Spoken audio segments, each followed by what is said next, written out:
Every morning, before anything real has even happened, your mind is already moving, replaying, anticipating, holding on to things that haven't even touched reality yet.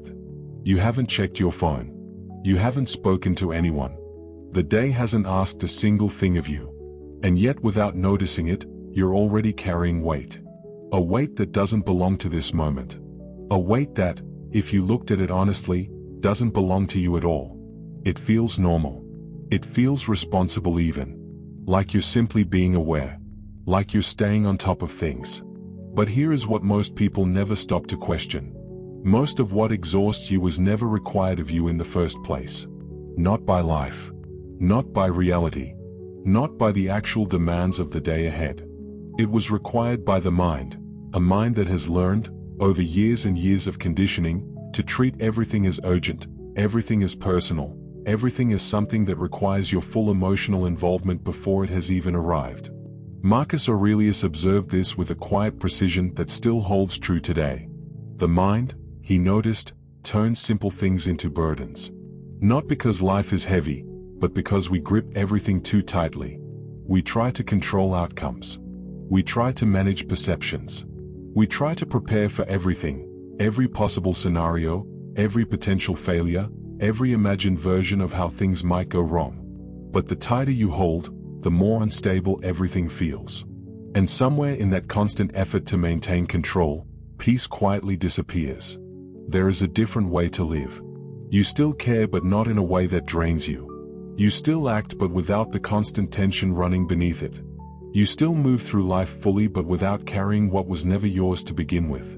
And the moment you begin to see that clearly, even slightly, something starts to shift. Not outside you, within you. That is what we are exploring today. Stay with it. Let's start at the beginning. Not the beginning of the day. The beginning of the pattern. You've probably noticed, if you've ever paid attention to it, how quickly your mind attaches itself to things. A small comment becomes hours of overthinking. A delay in someone's response turns into a story about failure. Someone's tone starts to feel like a judgment of your worth.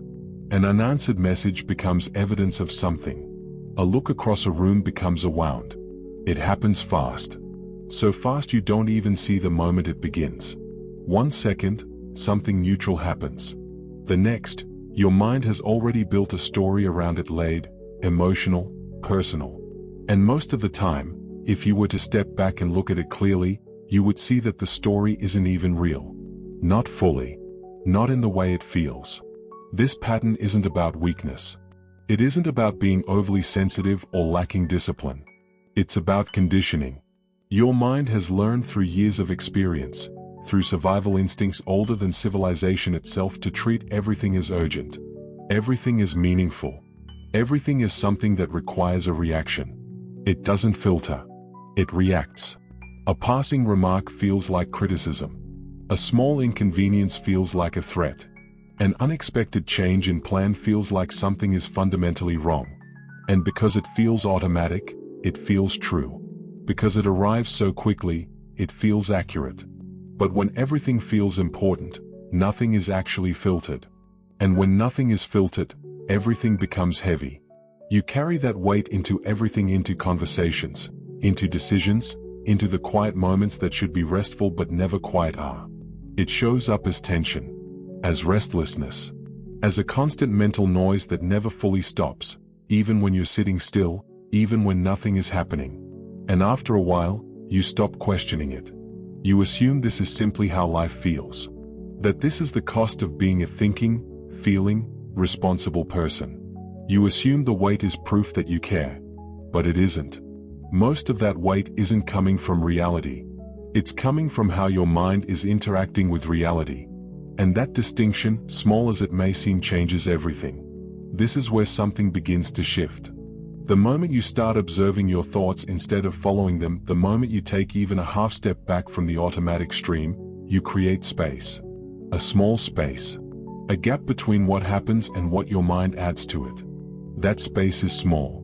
But it changes everything. Because now, not every thought feels convincing. Not every interpretation feels true. Not every story your mind constructs about a situation, about a person, about yourself feels like something you have to believe. You begin to notice that some thoughts don't deserve your agreement. That some reactions are habits, not responses. That some of the weight you've been carrying arrived before you even had the chance to choose whether to pick it up. Marcus Aurelius put it with a precision that is still difficult to improve upon. You have power over your mind, not outside events. And that realization, genuinely absorbed, not just read, shifts your focus completely. Not toward controlling life. Toward understanding your response to it. Because most moments don't need a reaction. They pass on their own quietly, naturally if you allow them to. The problem is that the mind doesn't let them pass. It holds. It replays.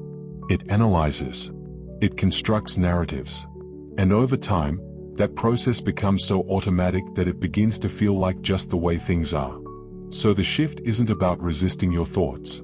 It isn't about forcing yourself to think positively or pushing difficult feelings away. It's about noticing. Catching the precise moment when a simple event begins to become a complex story and pausing. That pause is small. It lasts a second. Maybe less. But it interrupts everything. It gives you just enough distance to choose differently. And at first, that choice isn't easy. The pull of old habits is strong. The urge to analyze, to personalize, to react, it feels almost like gravity. But with awareness, something changes. You begin to see that not everything needs your involvement. Some things can exist without becoming something bigger. Some thoughts can appear and simply pass. And as that awareness grows, the weight begins to lift. Not because life becomes easier. Because you stop making it heavier than it is. Now consider this more carefully, because it's easy to miss. The weight you feel throughout the day doesn't always come from what's happening around you. It often comes from how you're holding on to what's happening. There's a subtle tension in the way most people move through life. A constant tightening. A quiet effort to control outcomes. To prevent mistakes.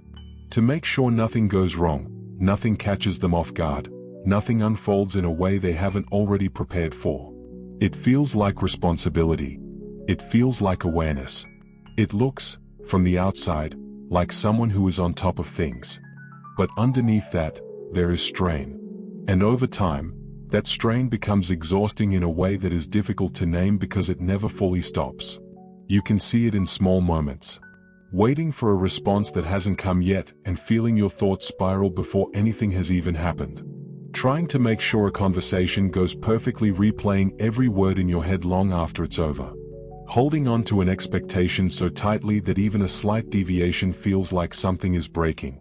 Carrying the weight of a decision you haven't made yet because you're already imagining all the ways it could go wrong. These moments seem different on the surface. But they share the same pattern. It's not the situation creating the pressure. It's the grip you have on it. Think of holding something delicate in your hands. The instinct is to grip it tightly to make sure it doesn't fall, to make sure nothing goes wrong. But the tighter you hold it, the more your hands shake. The more your muscles tense. The more unnatural and strained your movements become. The very act of trying to protect it begins to make you unstable. But when you loosen your grip just enough, something shifts. Your movements become smoother. Your body relaxes. You're still holding it, you're still present, you're still careful, but you're no longer fighting it. Life works in a similar way.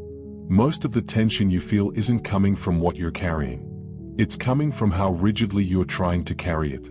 You hold on to outcomes as if they must happen a certain way. You hold on to people as if their behavior must align with your expectations. You hold on to plans as if deviation means failure. And in doing so, you create a constant internal pressure that has nothing to do with reality itself. Epictetus expressed this with a simplicity that still feels almost counterintuitive. Make the best use of what is in your power and take the rest as it happens. There is a quiet strength in that idea. Not passive acceptance. Not giving up. But a precise shift in where you place your effort, focusing only on what is actually yours to influence, and allowing everything else to unfold without resistance. At first, this feels uncomfortable. Letting go of that tight grip can feel like losing control. There is a sense that if you don't hold on as firmly, things might fall apart. But if you look closely at your own experience, your actual experience, not the story your mind tells you, you start to notice something important. Most things were never fully under your control to begin with. The outcome of a situation, the reaction of another person, the timing of events. These have always existed outside your reach. The only difference is that now, you are no longer exhausting yourself trying to manage them. And as that realization settles in, your relationship to situations begins to change. The same circumstances are still there, the same uncertainties, the same variables, the same unpredictability, but your internal state starts to feel different. There is less tension, less urgency, less need to force things into a shape they were never going to hold. You begin to move through situations instead of pushing against them. This is where things often get misunderstood. And that misunderstanding keeps people stuck longer than they need to be.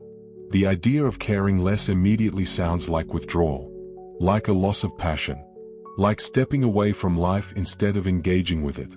It gets interpreted as coldness, as indifference, as a kind of emotional shutdown that leaves you detached from everything that once mattered. And because of that interpretation, most people reject it before they even begin to understand what it actually means. They assume that if they loosen their grip, they'll lose their drive. They'll become someone who no longer shows up, no longer tries, no longer cares about the things and people that make life meaningful. But the reality is almost the opposite. Caring less in the way the Stoics understood it isn't about reducing your involvement. It's about refining it. It's about removing the unnecessary emotional weight that comes from trying to control what was never yours to control. You still show up fully. You still pursue what matters to you. You still invest your time and energy with intention. But you stop tying your inner stability to outcomes that are uncertain by nature. You stop measuring your worth by how things turn out. And that shift changes the quality of everything you do. The confusion comes from equating attachment with care. People believe that the more attached they are to an outcome, the more they care about it. But attachment isn't the same as commitment. Attachment is rigid. It demands a specific result. It resists change. It creates tension because it is constantly trying to force reality into a particular shape. Commitment, on the other hand, is steady. It focuses on effort, on intention, on showing up consistently regardless of how things unfold. And when you begin to separate those two things, when you can feel the difference between them in your own body, you start to see how much unnecessary pressure you have been carrying. You can notice this in moments where things don't go as planned. When you are deeply attached, even a small deviation can feel like a major disruption. Your mood shifts immediately. Your thoughts spiral. You start questioning everything, the decision you made, your own judgment, the future itself. But when you are committed without attachment, the same situation feels different. You adjust. You respond. You move forward without turning the moment into something bigger than it needs to be.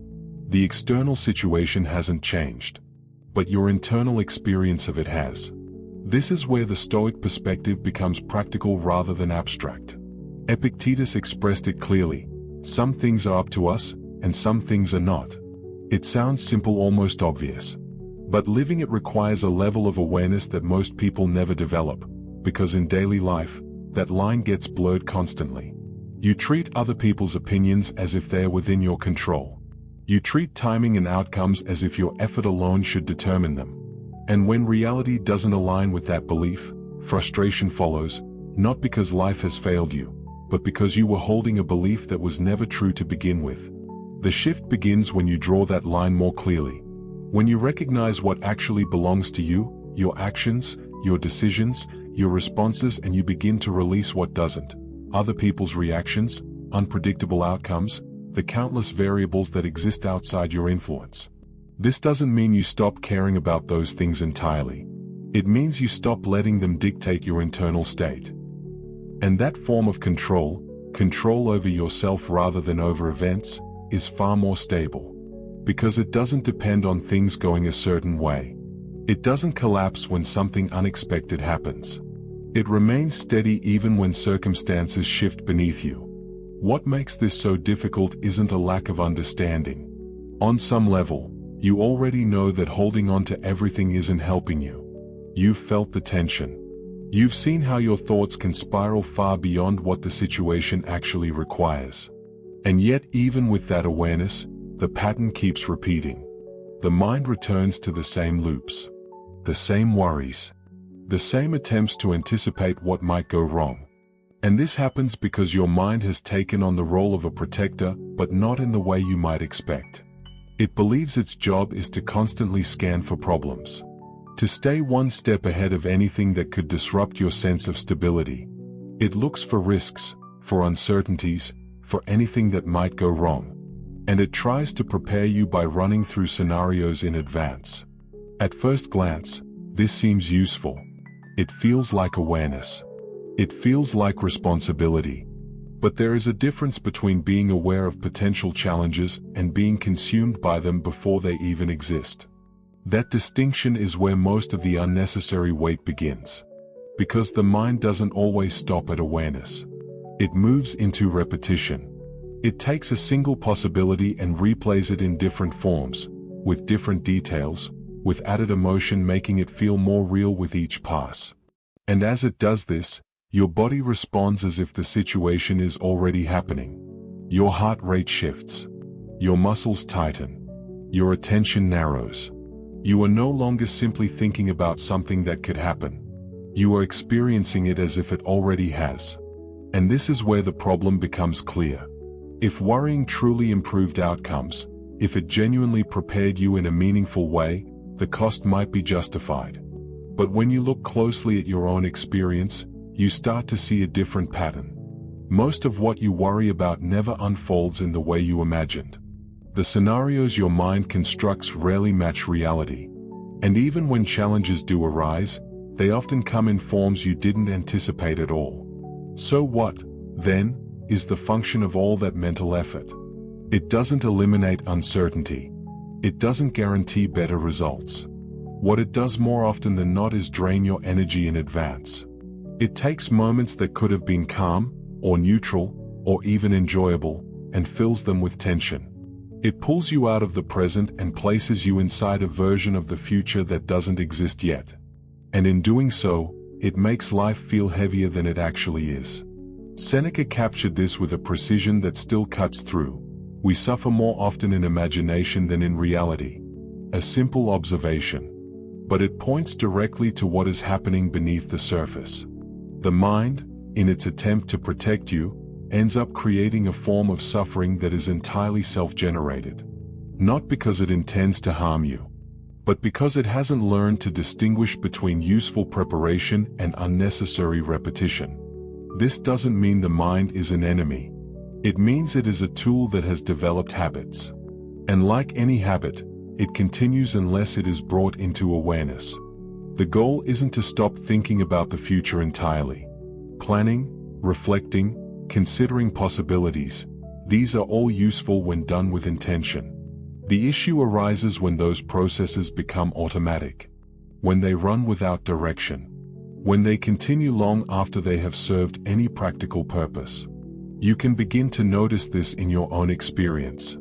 There is a point where thinking shifts from being helpful to being repetitive, a point where you are no longer gaining insight, but simply circling the same territory again and again. And when you reach that point, continuing to engage with those thoughts doesn't bring clarity. It brings fatigue. It creates a sense of urgency without resolution. This is where a subtle shift can begin. Instead of trying to force your thoughts to stop, you start to recognize when they've stopped being useful. You see the pattern as it unfolds. You notice when your mind is replaying something that doesn't need to be replayed. And in that moment, you step back. Not by resisting the thought, by not feeding it further. At first, this feels unnatural. The impulse to continue thinking, to keep analyzing, to search for some kind of certainty, it can feel almost overwhelming. But as you practice stepping away from that impulse, even briefly, something different begins to emerge. A moment of quiet. A small release of tension. A breath that feels slightly more complete than the last. And over time, those moments begin to expand. There is a quiet shift that begins to happen almost invisibly.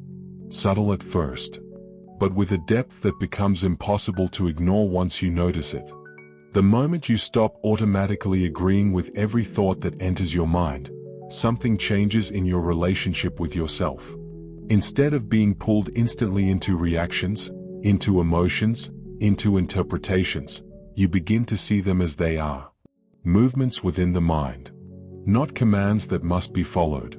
Not truths that must be believed. Not feelings that must be acted on immediately. That alone creates space. And in that space, something new becomes possible. It doesn't happen dramatically. There is no sudden transformation, no instant clarity that resolves everything. It starts small, a moment where a thought appears and instead of immediately believing it, you hesitate. You don't push it away, but you also don't lean into it. You simply notice it. And that act of noticing, simple as it seems, interrupts a pattern that may have been running for years without question. Carl Jung described this in a way that is difficult to improve upon. Until you make the unconscious conscious, it will direct your life and you will call it fate. That idea points directly to what's happening here. When you are unaware of your patterns, they feel inevitable. Your reactions feel automatic. Your thoughts feel authoritative. Your emotional responses feel justified without question. But the moment you start observing them, they lose some of that power. You begin to see that what once felt like reality is often just interpretation. What once felt like certainty is often just repetition. What once felt like something you had no control over is actually something you can step back from, even if only slightly at first. That awareness doesn't eliminate thoughts or emotions. It changes your position in relation to them. As this awareness grows, you start to notice patterns that were invisible before. The same types of thoughts appearing in different situations. The same emotional responses triggered by familiar cues. The same narratives repeating themselves even when the context has completely changed. And once you see those patterns clearly, once you can name them, they begin to lose their hold over you. You still experience emotions, but they don't pull you as far. You still have thoughts, but they don't define your actions as quickly. There is a kind of steadiness that begins to develop, not because life has become easier, but because you are no longer reacting to everything in the same way. That steadiness grows over time. The pauses become more natural. The awareness becomes more consistent. The space between thought and reaction becomes something you can rely on, a resource rather than a rare accident. In that space, you begin to respond instead of react. And that distinction, while subtle, changes the entire quality of your experience. You feel less rushed internally, less pressured to respond immediately, less driven by impulses that once felt urgent but, on reflection, were simply habits. There is a quiet habit most people carry without realizing it, and it shapes far more of their emotional life than they think. It's the tendency to take things personally even when those things were never truly about them in the first place. A shift in someone's tone feels like rejection. A delayed response feels like disinterest. A critical remark feels like a direct attack on your worth. And before you even have time to question it, the feeling settles in as if it were fact. It feels real. It feels justified. But often it isn't accurate. The mind fills in gaps quickly. It doesn't like uncertainty. So when something is unclear, it creates a story. And that story almost always places you at the center, assigning meaning to someone else's behavior based on your own fears, your own past experiences, your own internal patterns. Because that story feels immediate, it rarely gets questioned. You move forward as if it were true, carrying the emotional weight that comes with it. But when you slow things down even slightly, something becomes more visible. People act based on their own internal state, not yours. Their stress, their distractions, their insecurities, their habits. These are the forces shaping their behavior far more than anything related to you. A sharp tone might come from their own frustration that has nothing to do with the conversation you're having. A lack of response might come from their own overwhelm. A critical comment might reflect their own perspective, not your actual value. And yet, without awareness, you absorb it all. You take in the tone, the silence, the words, and you turn them into something personal. You carry emotions that were never meant for you. You hold on to tension that originated somewhere else entirely.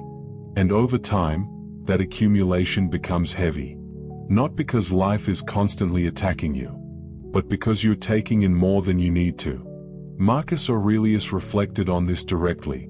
If you are distressed by anything external, the pain is not due to the thing itself, but to your estimate of it.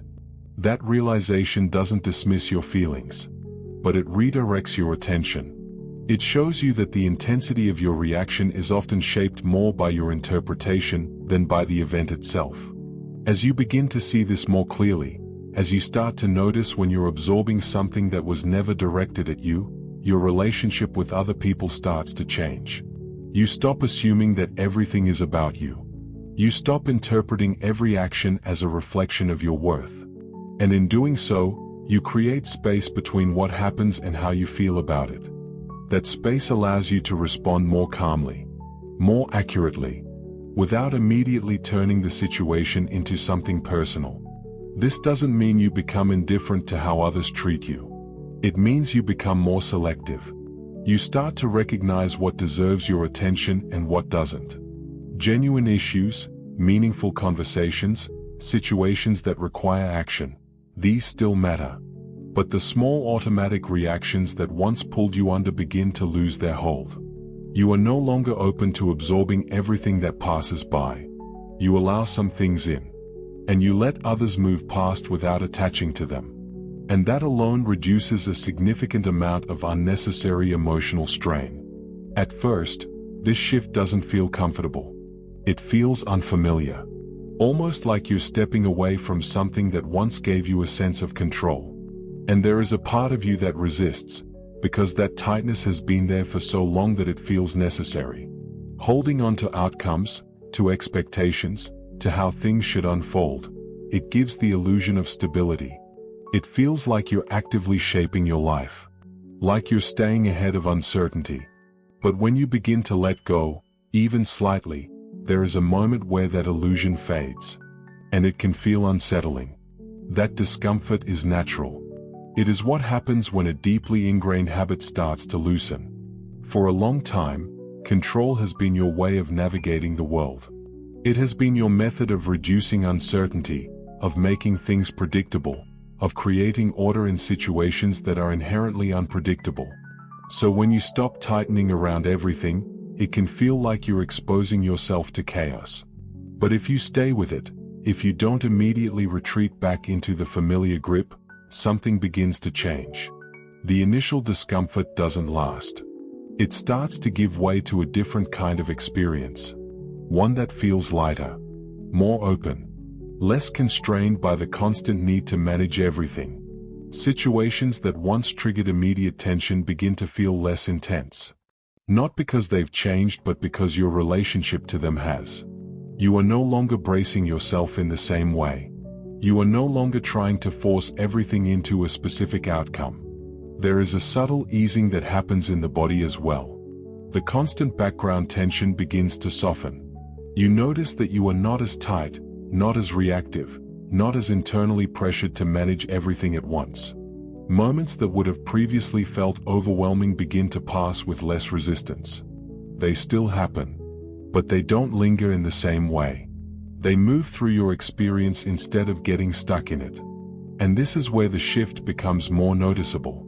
You begin to realize that the need for everything to go your way was never actually helping you as much as you thought. In fact, it was creating a kind of friction, a constant resistance that made everything feel harder than it needed to be. The more you tried to control outcomes, the more tension you created when things didn't align with your expectations. And since things rarely unfold exactly as planned, that tension was almost constant. Seneca captured this clearly. A man who suffers before it is necessary suffers more than is necessary. That suffering, the kind that comes from resisting what is already happening, or trying to prevent what hasn't happened yet, begins to fade when you stop requiring everything to go a specific way. What replaces it isn't passivity. It is a different kind of engagement. You still act. You still make decisions. You still move toward what matters to you. But you are no longer doing it with the same underlying tension. You are no longer tying your sense of stability to whether things go exactly as planned.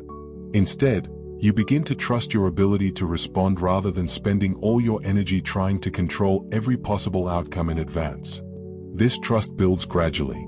It develops through experience, through noticing that when you stop forcing things, you don't fall apart. You adapt. You adjust. You move forward in ways that feel more natural, less strained, more genuinely yours.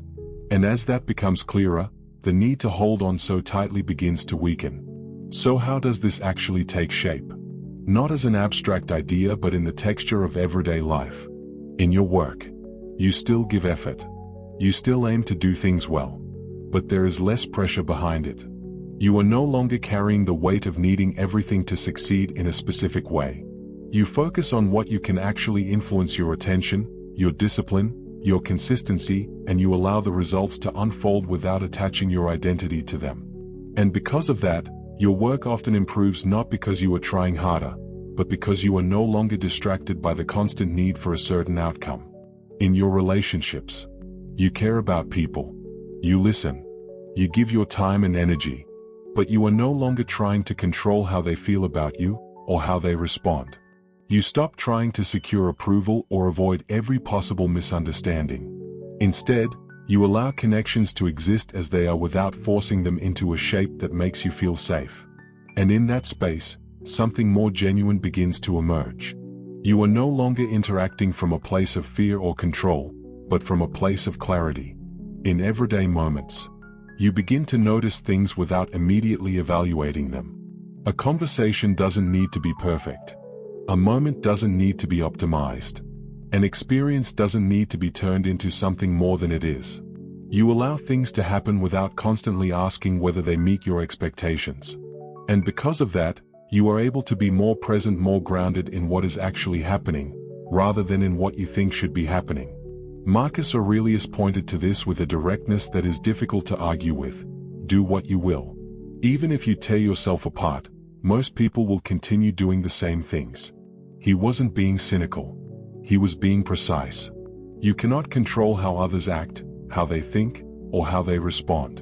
And once you accept that fully, not just intellectually, but in the way you actually move through daily life, you stop exhausting yourself trying to manage it.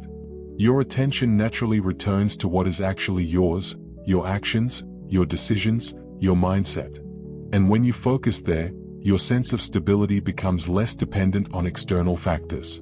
You are no longer constantly adjusting yourself based on what's happening around you. Instead, you remain more consistent, more grounded, regardless of the situation. This creates a kind of quiet strength. Not something loud or visible. Something you feel internally, a steadiness that doesn't require everything to go right in order to remain intact. Over time, you begin to recognize how much you were carrying before. Not just responsibilities or challenges, those were always going to be there. But unnecessary thoughts. Unexamined expectations. Emotional reactions that added weight without adding value. Interpretations that felt urgent but, on reflection, were simply habits your mind had developed long ago to keep you safe in situations that no longer exist. And as that becomes clearer, it becomes harder to return to the old way of holding on to everything. There is a sense of relief in that realization. Not because life becomes simple, it doesn't. Not because the challenges disappear, they won't. But because you stop complicating what doesn't need to be complicated. You stop turning every situation into something that needs to be controlled, analyzed, or fixed immediately. You allow things to unfold and you respond when it is necessary, rather than reacting to everything automatically. And in that space, something important becomes clear. You were never meant to carry everything. You were never meant to manage every outcome. To absorb every emotion that passes through the room. To control every detail of a world that was always going to be unpredictable. That expectation, the one that has been exhausting you for years, was something you learned. Something you adopted, gradually, through experiences that taught you that holding on was safer than letting go. And now you have the ability to let it go. Not dramatically. Not all at once. But in small, consistent moments, each time you notice the grip and choose, deliberately, to release it slightly. Each time you observe a thought without following it. Each time you allow something to pass without turning it into a crisis. Each time you respond rather than react. Those moments accumulate. They don't make headlines. They don't feel like victories. But they are the actual substance of the shift. They are what changes the quality of a life, not from the outside, but from within. Because when you remove what isn't necessary, what remains becomes clearer. Your actions become more intentional. Your thoughts become less cluttered. Your experience becomes lighter. Not because there is less happening, but because you are no longer carrying what was never yours in the first place. At the end of all of this, nothing outside of you needed to change. The noise was always going to be there. The pressure, the uncertainty, the unpredictability of other people and events and outcomes, it was always going to be part of the experience of being alive. That hasn't changed. What changes is your relationship to it. In how you choose to respond. In what you choose to carry. In what you finally decide consciously and deliberately to let go of. There is a quiet strength that begins to form when you stop reacting to everything. It doesn't make you distant. It doesn't make you cold or detached or less present. It makes you steady. It makes you available to life in a way that constant reactivity never allows, because when you're always bracing, you're never fully here. Peace isn't something you find outside. It is something you protect within. And the more you practice this, not as a technique, not as a performance, but as a genuine way of relating to your own experience, the more natural it becomes. Until it stops feeling like something you are doing, and starts feeling like something you simply are. That's where your peace lives. Not in a future where everything has gone right. Not in a version of yourself who no longer has difficult thoughts or uncomfortable feelings. But right here, in this moment, in the choice to stop making it heavier than it needs to be. That choice is always available to you. And every time you make it, you take back something that was always yours. If something in this stayed with you, don't let it fade here. Take what resonated and carry it into your day. And if you want to keep building this kind of clarity, this kind of steady relationship with your own mind, consider subscribing. Not as a habit. As a decision. A decision to keep removing what doesn't serve you, and to keep moving toward a mind that is calmer, clearer, and harder to disturb. There is a quiet strength that begins to form when you stop reacting to everything. It doesn't make you distant. It doesn't make you cold or detached or less present. It makes you steady. It makes you available to life in a way that constant reactivity never allows, because when you're always bracing, you're never fully here. Peace isn't something you find outside. It is something you protect within. And the more you practice this, not as a technique, not as a performance, but as a genuine way of relating to your own experience, the more natural it becomes. Until it stops feeling like something you are doing, and starts feeling like something you simply are. That's where your peace lives. Not in a future where everything has gone right.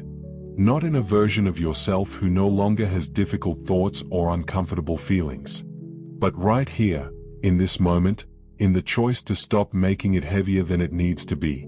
That choice is always available to you. And every time you make it, you take back something that was always yours. If something in this stayed with you, don't let it fade here. Take what resonated and carry it into your day. And if you want to keep building this kind of clarity, this kind of steady relationship with your own mind, consider subscribing. Not as a habit. As a decision. A decision to keep removing what doesn't serve you, and to keep moving toward a mind that is calmer, clearer, and harder to disturb.